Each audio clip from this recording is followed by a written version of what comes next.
Hey everyone, welcome back to the channel. Today, we're rediving deep into a specific and critical fault code that can pop up in modern light aircraft, the FADIC-B fail, or backup channel fault.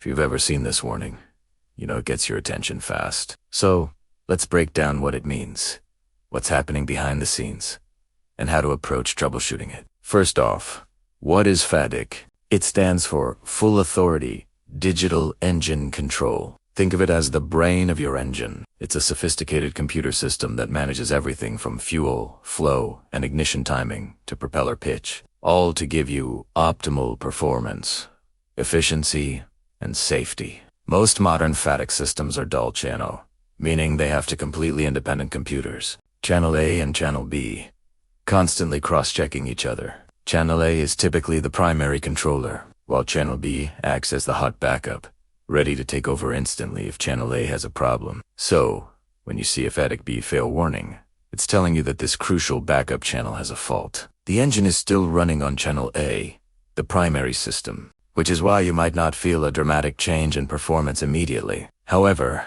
your safety margin has just been significantly reduced. You've lost your redundancy. If Channel A were to fail now, you wouldn't have that seamless automatic switchover to Channel B. This is why it's a serious alert that demands immediate attention. What might you notice in the cockpit? The most obvious sign will be a warning light on your annunciator panel or a message on your glass cockpit display, explicitly stating something like FADIC-B, FAL, or ANGC. TRL fault, depending on the aircraft and the specific nature of the fault. You might also feel a slight change in the engine's smoothness. Some pilots report subtle vibrations or a minor drop in RPM as the system flags the internal issue. The engine is still being controlled, but the self-monitoring system has detected a problem with its backup. So, you've landed safely, and it's time to diagnose the issue. Where do you start? The first step is always a thorough visual inspection of the entire engine control system's wiring. You're looking for the basics: chafed wires, loose connections, or signs of corrosion. Pay close attention to the cannon plugs and connectors going to the FADEC Electronic Control Unit, or ECU. A loose pin or a bit of moisture can easily cause an intermittent fault like this. Next, check your grounds.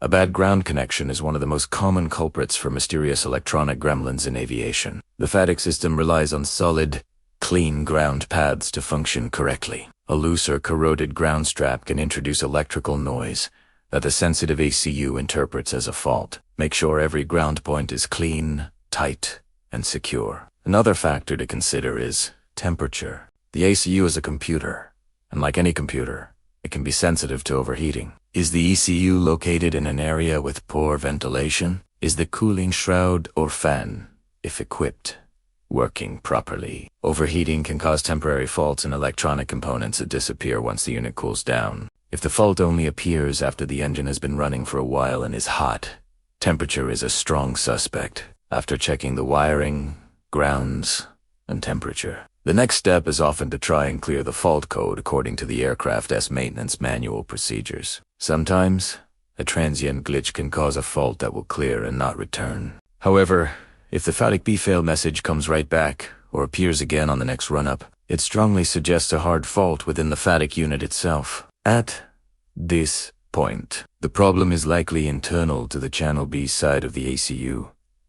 The backup channel has failed its internal self-tests and cannot be relied upon. The maintenance manual will guide you from here, but the solution is almost always to either repair or replace the FADIC unit. These are highly specialized components, and repair is typically done by the manufacturer or a certified repair station.